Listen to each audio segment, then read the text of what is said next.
Shout out to G-Man Boxing.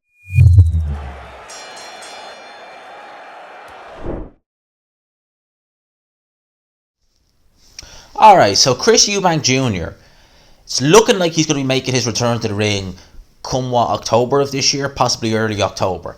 Now, obviously, this should be set on Sky Sports. Sauerland, and now that they're working with, I think, is it Wasman Boxing? They have a deal now with Sky Sports. So it seems like Sky Sports are kind of opening up to others. They have that deal with that guy. I can't pronounce the guy's name. Is it Ben something? Basically, he's the guy who runs, Boxer and Ultimate Boxer, and he was, I think, behind Prize Fighter originally. So they're working with Sky now. Sky have been doing Top Rank shows, but they haven't done any of their own shows since Eddie Hearn left back in June. So I don't know, would this be their first show that they've done, or are they going to get one kind of announced for September? It's very late now in August, so I can't imagine they'll get one in September. So this might be their first show. Now, Sauerland have said that this deal includes several fights, but it also includes pay-per-views. Now, I don't think this one with Eubank Jr. straight off the bat will be a pay-per-view. I say I don't think so, because God knows Eubank Jr. and his dad Senior, when they work with ITV, they put on some real head-scratching pay-per-view main events. Saying that, the undercards weren't actually too bad. If you go look at Renault Quinlan, that main event was a joke, being on pay-per-view. But you had David Price versus Christian Hammer, which was a good fight. John Ryder and Ametchis, amongst others. So, although it wasn't worthy of pay-per-view, at least it had a very good undercard. You can definitely say it had a very good undercard. It did. So, we'll see how that goes. In terms of Eubank Jr., who he's fighting a guy, reported anyway, called Sven Elbir, I think is how you pronounce his German fighter. I looked at his box rec. It's pretty terrible. He's already had a loss a couple of years back that was on points. And in terms of his wins, he's really been feasting on cab drivers and journeymen, basically. So you would say not Eubank Jr.'s level. It should be a fairly routine win for Eubank Jr. Some people would be saying, why is he fighting someone like this? Two things. One, he's really been in the wilderness since the George Groves loss. I know we had the James DeGale win, but he didn't push on from that, really. He's really been in the wilderness since that George Groves loss. And he's working with Roy Jones. He's still, I think, trying to get acclimatised with Roy Jones, and the only way he'll do that is take baby steps. I would imagine they'll probably do this fight and then probably get him into a slightly bigger fight.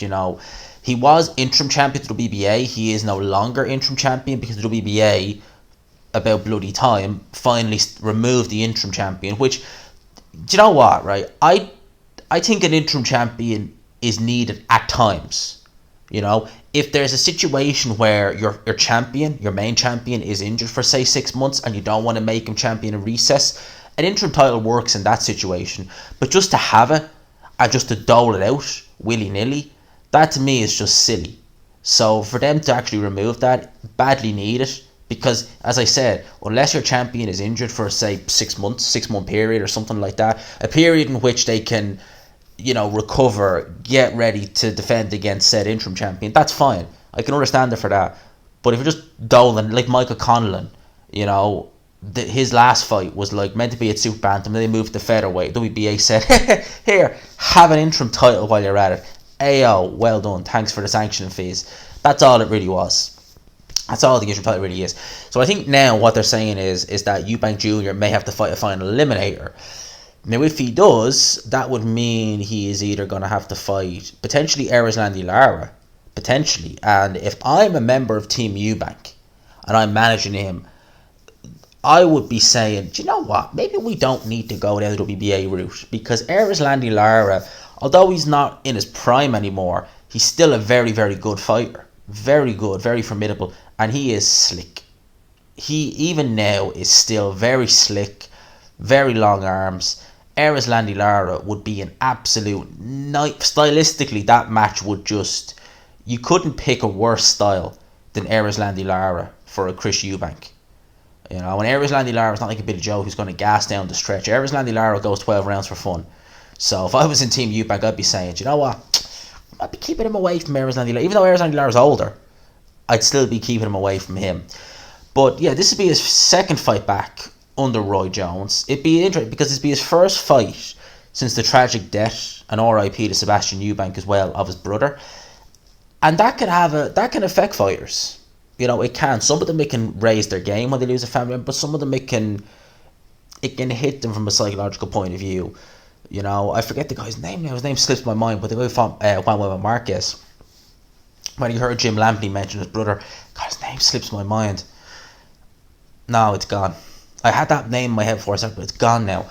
I remember Jim Lampley. He heard Jim Lampley mention it, and it kind of just switched them off. You know, I'm sure Eubank Jr.'s first fight, he will dedicate it to Sebastian, and it's still very tragic. You know, I mean, his little brother, you know, passed away not long after having a baby. That's absolutely tragic. So, I'm sure Eubank will have the memory of that going into this fight, and I'd imagine it will raise his game. You know, it will. In terms of Eubank Jr. at middleweight, it's still a tough division with some good champions, you know, and I think Eubank Jr.'s best route would be to try and get a straight crack at Riyad Murata.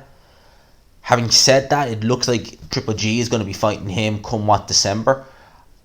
Although Triple G is on the decline, in my opinion, I still think he has enough to get through Murata.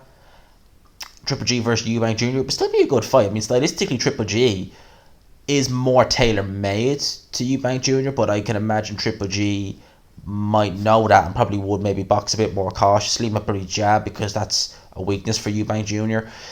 But no, but I always like watching Eubank Jr. fight. His last fight against Marcus Morrison, you could see what he was trying to do in terms of implementing what Roy Jones had taught him. He was being a lot more patient. I got the impression in that fight that he really wanted to go to rounds and just try and implement what he was learning in the gym from Roy Jones. I get the impression that if Eubank Jr. went in there, you know, pre-Roy Jones, he would have beaten Marcus Morrison probably within about 6-7 rounds. But I think he wanted to just learn, show what he learned in the gym, learn his craft, and just try new things. And against Marcus Morrison, no disrespect, you can do that. You know, if you move the levels, and you're trying new things, you can't, because they're just that little bit better. So it'll be interesting to see. It'll be interesting to see how this deal with Sky Sports goes. I have to say, right, I complained a bit about the DAZN team after fight camp. I did. I thought that the punditry wasn't great, but I thought the commentary wasn't great either. Having said that, last night there wasn't anything on TV after the boxing ended. So what did I do? I went and watched more boxing. I just don't know why. I looked up Josh Kelly versus David Avanesian, and listening to that commentary, I think we have a bit of a short memory. DAZN is way better than Sky. And I'm not DAZN never said anything to me or anything like that. It's just when I went back and watched that, I was like, oh my god, no, DAZN are like Mike Costello is better than Adam Smith and Matthew Macklin, him and Andy Lee. They are, because that was horrific. The way they were talking about Kelly Avanesi and what they were missing, I was like, no, DAZN aren't as bad as this. They are better. I think we have a short memory. They are much, much better. They really are. So that's my thoughts on that. I did think the Sky team improved for the Manny Pacquiao fight, so hopefully they'll improve themselves. But yeah, that's pretty much it. Eubank Jr. against a guy who's probably not amazing, let's say, but at the end of the day, he's still on the comeback trail. I will let him away with this one. Probably the next one we'd want to see a step up. We would, you know, maybe he was out of the ring for well over a year, nearly 2 years. If he wants to have an easy fight, then another easy touch, fine. But then after, I'd like to see him step up. You know, I'd like to see him step up. So that's my thoughts on that. Let me know yours in the comment section. What do you think about this new deal with Sky? Do you think that we'll see an improvement?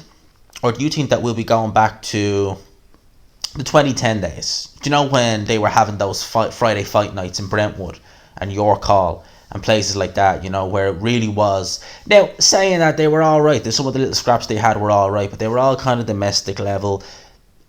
It was a far cry from, we'll say, 2017, 2018. But do you think we're going to go back to that, or do you think it's going to be kind of somewhere in the middle? Let me know your thoughts in the comment section. Hope you enjoyed today's video. If you did, smash the like button. I normally do review of the weeks on Mondays, and I will. This is Sunday now. I'll record the review of the week after tonight's actions, because I want to touch on Dubois. So you'll get a video at some stage this evening from me as well. So until then, I should say, I'll talk to you. Smash the like button if you could. Subscribe if you haven't already. Peace.